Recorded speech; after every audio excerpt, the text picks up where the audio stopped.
major progress on all of those. The pretrial services were implemented. The feasibility study is going to be completed in the next several months, and the jail repair and remodeling was completed, acknowledging that jail maintenance is an ongoing task here. So those are moving forward. And then finally, in the area of technology, the finance system was completed, but will be completed by the end of 2008-9. And at this point, we're kind of shifting from technical issues to kind of the staff support for it and how all of that fits together. Microwave system implementation is going to be completed by 2009-10. And then we are working on filling the deputy CEO for technology. Then that brings us to the state budget impacts. And as has been acknowledged before, the delay in the state budget effectively shifts costs to the counties. In essence, what it does is it uses the counties as a bank for floating for the cash flow for the state. And it means that, for example, counties have to borrow more in terms of the tax revenue anticipation notes, so that the state can delay paying the counties. So it's actually very ingenious if you're the state, and very diabolical if you're a county or local government trying to predict your own cash flow. The biggest impacts of the proposed state cuts are in HHSA and public safety, and the total potential cut in this county is around $1.5 million. Most of that is in HSA, and most of that is in payments to clients or services to clients. So specifically, the state budget, at this point it's over 53 days late. The Williamson Act subvention has been threatened. At this point it's not really clear. And the state budget is in its kind of dangerous phase. I mean, it's all dangerous, but it's in the dangerous phase where a decision could be made really quickly, and all of a sudden something that you thought was off the table reappears on the table, and something that you thought was on the table disappears. And that's what happens towards the end here. So potential change in billing for booking fees and state crime labs is an impact on public safety.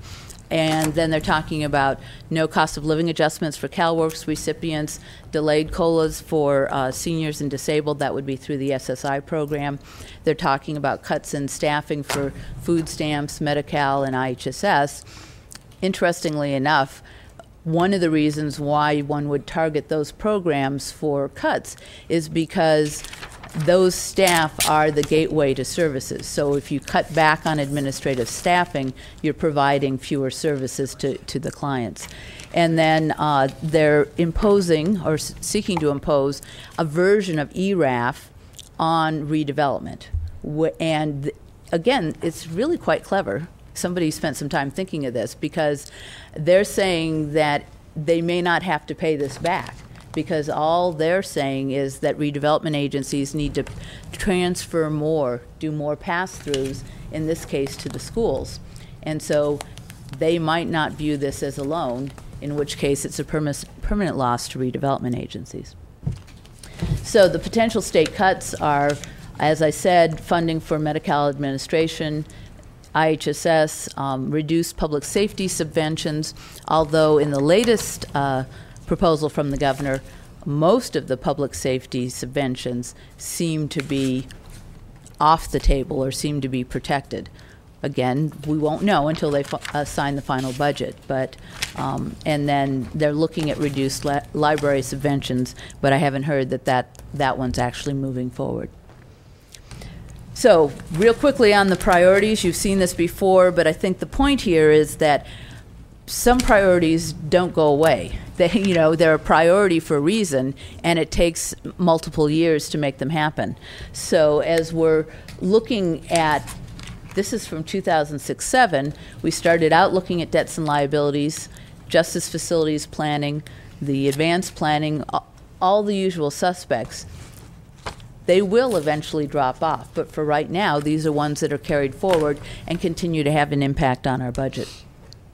Then there are priorities that came up in 2007-08, and that compensation commitments to staff was an outgrowth of the labor negotiations. Funding assistance for EMS and fire, that happened in 2007-8, and now it's something that we want to try and maintain at a level consistent with our fiscal resources. Water projects coordination is a major project and an ongoing one that will take multiple years. And then you've got some of the other ones.